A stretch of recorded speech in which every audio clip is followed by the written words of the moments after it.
नमस्कार, मैं हूं शारदा सरोहा गोयत और आप देख रहे हैं विकासशील हरियाणा। हम अपने इस खास कार्यक्रम के जरिए हर दिन आपको मनोहर सरकार की ओर से उठाए गए कदमों की जानकारी देते हैं जो आवाम के हित में होते हैं। मुख्यमंत्री मनोहर लाल का दावा है कि सरकार का हर कदम जनहित में होता है। पिछले करीब 8 सालों में हरियाणा कई मामलों में देश के दूसरे राज्यों से कहीं आगे निकल गया है और इस विकास की रफ्तार को और ज्यादा गति दी जा रही है। शिक्षा, स्वास्थ्य, बिजली, पानी की सुविधा को पहले से बेहतर किया गया है। गरीब, शोषित लोगों की समस्याओं को प्राथमिकता दी जा रही है ताकि प्रदेश और देश के विकास में हर वर्ग की भागीदारी सुनिश्चित हो सके। तो चलिए एक बार फिर आपको विकासशील हरियाणा के सफर पर लिए चलते हैं।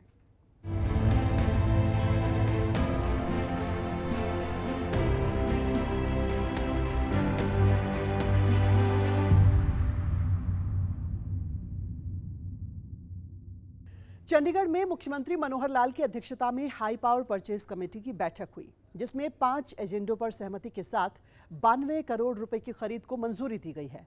बैठक के बाद मीडिया से मुखातिब हुए सीएम मनोहर लाल ने विकास कार्यों के कई मुद्दों पर अपनी राय रखी। मनोहर लाल ने कहा कि प्रदेश के विकास के लिए उचित कदम उठाए जा रहे हैं। हरियाणा के मुख्यमंत्री मनोहर लाल की अध्यक्षता में हाई पावर परचेज कमेटी की बैठक हुई। बैठक के बाद मुख्यमंत्री मनोहर लाल ने कहा कि HPPC की बैठक में 7 एजेंडे चर्चा के लिए रखे गए थे, जिनमें 5 पर सहमति बनी है और खरीद को मंजूरी दी गई है। मीटिंग में 92 करोड़ रुपए की खरीद को मंजूरी मिली है। बैठक में ज्यादातर खरीद बिजली विभाग से संबंधित है। जो हमारे पावर प्लांट्स हैं, उन पावर प्लांट्स में जो पोल्यूशन के कारण से जितना एमिशन धुएं का हो रहा था, उसके कारण से एक टाइमलाइन उसकी तय की गई थी। NGT ने टाइमलाइन तय की थी, उसके कुछ ऑपरेटर्स है उसको खरीदना था और साथ में कुछ बैंडविड्थ सर्विसेज, इसका भी एक महत्वपूर्ण टेंडर था। कुल 8 आइटम में से 5 आइटम्स का आज एक प्रकार से फाइनल हुए हैं टेंडर्स। जो बैंडविड्थ का था वो 21 उसकी कैटेगरीज थी, अलग अलग स्थानों पर। पंचकुला का अलग था, गुरुग्राम और फरीदाबाद का अलग था और बाकी हरियाणा का एक अलग टेंडर था। तो तीनों जगह अलग अलग बैंडविड्थ 10 मेगाबाइट्स का, 20 megabytes, 50 megabytes, 100 megabytes, 500 megabytes, 1000 megabytes, तो ऐसे अलग अलग प्रकार की कैटेगरीज थी और कई उसमें वेंडर्स थे। और इसी प्रकार से सभी जो 5 टेंडर्स हैं उसमें 92 करोड़ रुपए की परचेज एक बार की गई है, जिसमें कुछ रेट कॉन्ट्रैक्ट भी है, परचेज भी है और जो नेगोशिएशन के माध्यम से लगभग 3 करोड़ रुपए की बचत आज हुई है। प्रदेश के विकास कार्यों के लिए जमीन की आवश्यकता होती है, लेकिन कई बार ये देखने को मिलता है कि जमीन का सही मुआवजा नहीं मिलने से किसान नाराज होते हैं। मुख्यमंत्री मनोहर लाल ने कहा कि जो किसान अपनी जमीन सरकार की परियोजनाओं के लिए देना चाहता है, वो ई-भूमि पोर्टल पर आवेदन कर सकते हैं। किसान की सहमति से सरकार जमीन खरीदती है। ई-भूमि पोर्टल पर कलेक्टर रेट से 20% से ज्यादा जमीन का रेट है। अथवा कभी कोई किसान भी अपनी ज़मीन को बेचना चाहता तो वो भी पोर्टल पर डाल सकता है। अगर बड़ा प्रोजेक्ट है उसके अंदर एग्रीगेटर्स जो हैं वो अपना काम करते हैं और एग्रीगेट करके उनकी अपनी कमीशन उनको मिलती है, वो पोर्टल पर डालते हैं।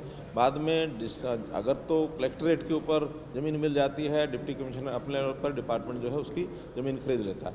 अगर रेट्स कलेक्ट्रेट से हाई होते हैं तो उसमें अप टू 20%, ये चीफ सेक्रेटरी लेवल पर मीटिंग होती है, मोर देन 20% अगर कहीं रेट आता है तो वो एक मिनिस्ट्री लेवल का जो ग्रुप बना हुआ है उस ग्रुप में वो सारे विषय आते हैं और तब उससे नेगोशिएट करके डिप्टी कमिश्नर उन सब लोगों को बुलाकर रखते हैं और हम भी वीडियो कॉन्फ्रेंस उनसे बात करते हैं और एक नेगोशिएटेड रेट के ऊपर ज़मीन खरीदी जाती है।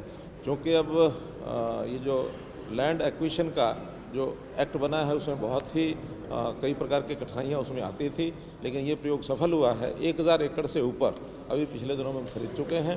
उसमें जैसे कल भी 2 जेल्स का जो प्रेमिसेस बनने हैं, नई जेल्स बननी है, जैसे फतेहाबाद में और दादरी में, चरखी दादरी में, तो ऐसे दोनों जेल्स की वो ज़मीन वो भी खरीदी है। और भी कई प्रोजेक्ट्स हैं, जिस कहीं फ्लाईओवर है, कहीं अंडरपास है, कहीं सड़क का काम है, कहीं एक बस स्टैंड की ज़मीन थी वो कल खरीदी है, कहीं विद्यालय के लिए खरीदनी होती है। तो ऐसा जब प्रचारित करते हैं तो उसमें से जो लोग उस एरिया के होते हैं वो अपने आप उसके अंदर उस ई भूमि में अपनी जो ज़मीन का रेट और एरिया वो सब पहले से डिप्टी कमिश्नर के लेवल के ऊपर फ्री फ्रॉम ऑल इनकम्बरेंसेस वो ज़मीन है तो उसका जो सर्टिफिकेट वो लोड किया जाता है, तो वो ज़मीन खरीदी जाती है। मीडिया से बातचीत में मनोहर लाल ने कहा कि हमारी सरकार का फोकस नई शिक्षा नीति पर है, जिसके लिए कई कदम उठाए गए हैं। यही नहीं, सरकार का फोकस छात्रों में देश भावना भी जागृत करनी है, जिसके लिए समय समय पर स्कूलों और कॉलेजेस में कार्यक्रम का आयोजन किया जा रहा है।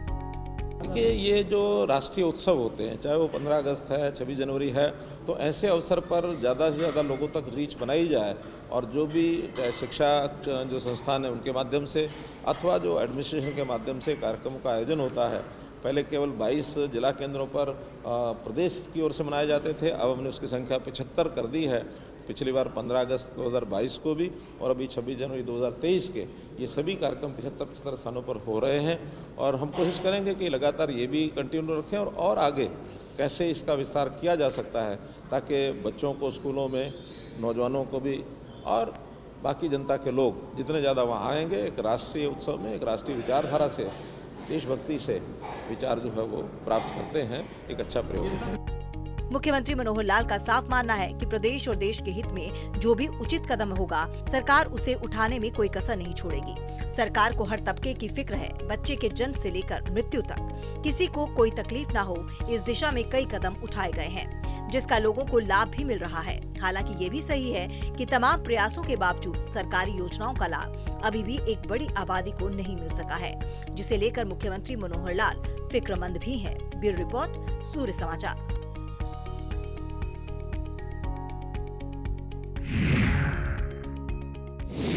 मुख्यमंत्री मनोहर लाल ने समाज के पिछड़े वर्ग के उत्थान के लिए एससी आयोग का गठन किया है। सरकार के इसी फैसले से उत्साहित एससी समाज के एक डेलीगेशन ने मुख्यमंत्री मनोहर लाल से मुलाकात की और इस कदम के लिए साधुवाद दिया।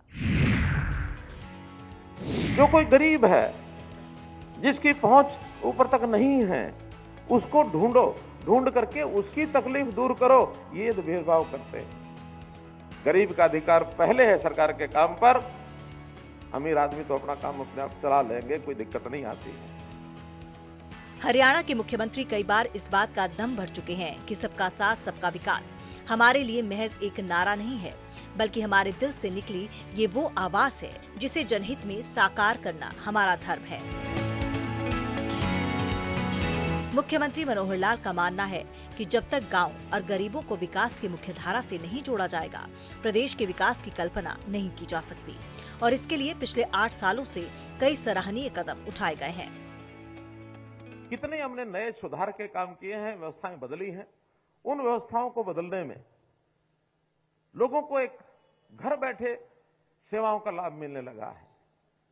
खास करके जब से हमने ये परिवार पहचान पत्र बनाया है, तब से कितनी योजनाएं इसके आधार पर की हैं। हाँ, इससे कुछ लोगों को तकलीफ होती है। तकलीफ किनको हुई है? उन्हीं को हुई है जिनके जो व्यक्तिगत हित थे उनके ऊपर चोट लगी है, जो कुछ भी बीच में अपनी जान पहचान के कारण से, अपनी अप्रोच के कारण से कोई भी कभी भी कर लेते थे, वो गड़बड़ अब नहीं कर सकते हैं। बल्कि मैं तो कहता हूं कि ऐसे लोग जो कमीशनबाजी का काम करते थे, जो बीच में बिचौलिए बनकर लोगों के काम कराते थे कि तुम हमको पैसा दो, मैं तुम्हारा काम करा के लाता हूं, वो सब बेरोजगार हो गए हैं। क्योंकि हर आदमी अब सीधे जाकर के अपना काम करा सकता है। हमने तरह तरह के पोर्टल बनाए हैं, बल्कि हमारे विपक्षी नेता तो कहते हैं ये पोर्टल की सरकार है। मैं कहता हूं, हाँ, पोर्टल की सरकार है और पोर्टल के लाभ हैं। उन पोर्टल के लाभ इतने हैं, अगर गिनाने आपको शुरू करें तो गिने नहीं जा सकते। जब भी मुख्यमंत्री मनोहर लाल विकास की बात करते हैं, उस पिछड़े वर्ग की व्यथा आंखों के सामने आ जाती है, जिनके नाम पर राजनीति तो खूब हुई, लेकिन उसके उत्थान के लिए कोई ठोस कदम नहीं उठाया गया, जिसका परिणाम ये निकला कि आजादी के इतने सालों बाद भी अनुसूचित जाति का एक बड़ा वर्ग विकास की पहुंच से कोसों दूर है।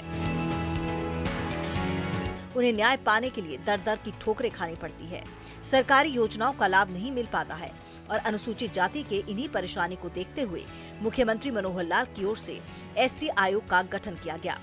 मुख्यमंत्री मनोहर लाल का मानना है कि इससे अनुसूचित जाति को विकास मुख्यधारा से जोड़ने में मदद मिलेगी। खुशी तो यही है कि एससी कमीशन बना है, उसमें खुशी सबको है, आपको भी है, मुझे भी है। हरियाणा का एससी समाज चाहे सरकार को करनी हो, चाहे सरकारी व्यवस्थाएं, सारी चीजों की जानकारी समाज में पहुंचाने की बात हो, क्योंकि कमीशन का काम होता है, जुड़े हुए लोग हैं।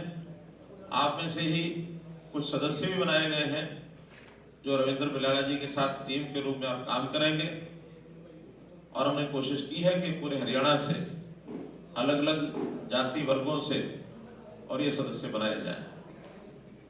और मैं समझता हूं उसका एक उत्साह जो है, जिस दिन बनाया था उस दिन भी सब लोग आए थे, यहाँ परिवार सहित ये सब लोग आए थे, और जो विशेष तौर पर कहा कि नहीं एक दिन फिर समाज के लोग आना चाहते हैं, आप सब यहाँ आए, आपका मैं बहुत बहुत धन्यवाद करता हूं और अपेक्षा करता हूं कि कमीशन से अपने सब संबंध बना करके रखें। कोई भी कठिनाई किसी परिवार की, किसी व्यक्ति की, किसी मोहल्ले की, किसी गांव की, किसी शहर की, जो जानकारियां हो आप कमीशन तक जरूर पहुंचाएं। अनुसूचित जाति के हित को ध्यान में रखते हुए मुख्यमंत्री मनोहर लाल की ओर से उठाए गए इस कदम से एससी समाज में खुशी का माहौल है। हरियाणा निवास से एससी समाज की ओर से अभिनंदन समारोह का आयोजन किया गया था। इस मौके पर बोलते हुए मनोहर लाल ने कहा, एससी समाज और बैकवर्ड समाज के जितने भी महापुरुष हैं, उनकी जयंती पर विशेष कार्यक्रम किए जाएंगे। अभी हमने विभिन्न समाज, खास करके शेड्यूल कास्ट यानी एससी जाति के और बैकवर्ड क्लास के जो पिछड़ा वर्ग जातियां हैं, उनके जितने महापुरुष हैं, उन महापुरुषों के जीवनियां, उनकी जयंतियां, इनको मनाने के लिए भी एक योजना बना रखी है, संत महापुरुष विचार प्रसाद एवं सम्मान योजना। ऐसे संतों महापुरुषों की जीवनियां पिछले कई वर्षों से जयंतियां मना रहे हैं, चाहे गुरु रविदास जी की हो, महर्षि वाल्मीकि जी की हो, भक्त कबीर जी की हो, बाबा साहब डॉक्टर अम्बेडकर जी की, और इसी प्रकार से पिछले दिनों में जो गुरु सिख गुरु हैं, उन सिख गुरुओं की जयंतियां या जो 100वें वर्ष जैसे कई बार मनाए गए हैं, गुरु गोविंद सिंह जी का 400 साल कार्यक्रम, गुरु तेग बहादुर जी का, इसी प्रकार से माता वीर बैरागी का, गुरु नानक देव जी का, इनके वार्षिक या 100 वर्षीय जयंतियां, इनको मनाने का काम भी किया है। तो ऐसे जितने भी कार्यक्रम होंगे, बैकवर्ड क्लास की भी, ऋषि कश्यप महर्षि कश्यप जी का भी हमने बनाया, सैन समाज के सूरसेन जी का भी, सैनी समाज के सूरसेन जी का भी जयंती का कार्यक्रम मनाया। वहीं इस मौके पर एससी आयोग के चेयरमैन रविंद्र बलियाला ने मुख्यमंत्री मनोहर लाल का आभार जताते हुए कहा कि एससी समाज की ये मांग लंबे समय से थी, जिसे पूरा करने का काम मुख्यमंत्री मनोहर लाल ने किया है। सरकार की योजनाओं को एससी समाज के हर व्यक्ति तक पहुंचाया जाएगा। मैं तो आपको ये विश्वास दिलाता हूँ कि माननीय मुख्यमंत्री जी की हरियाणा सरकार की मंशा है कि दलित समाज के लोगों का किस तरह से उत्थान किया जाए। बहुत सी इस तरह की स्कीमें होती हैं, बहुत सी योजनाएं ऐसी होती हैं जो सरकार तो बनाती है, सरकार की मंशा होती है कि योजनाएं दलित समाज तक पहुंचे, लेकिन कहीं ना कहीं बीच में उनमें जो व्यवधान आते हैं, उसी मंशा को लेकर आयोग का गठन किया गया है और आयोग उसमें पूरा सहयोग करेगा। माननीय मुख्यमंत्री जी को विश्वास दिलाता हूं कि जो आपने जन कल्याण की योजनाएं, दलित समाज के लिए योजनाएं बनाई हैं, उनका पूरा लाभ दिलवाने का काम करेंगे। और मैं आप सभी दलित समाज के लोगों को भी विश्वास दिलाता हूं कि जिस मंशा से मुख्यमंत्री जी ने हमें पूरे लोगों को चुना है, किसी भी तरह से आपके ऊपर दाग नहीं आने देंगे, आपको विश्वास दिलाता हूं।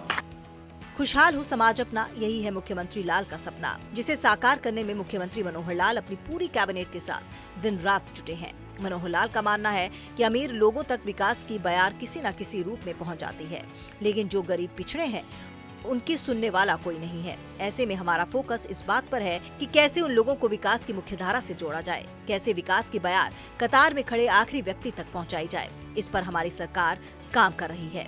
सूर्य समाचार के लिए ब्यूरो रिपोर्ट।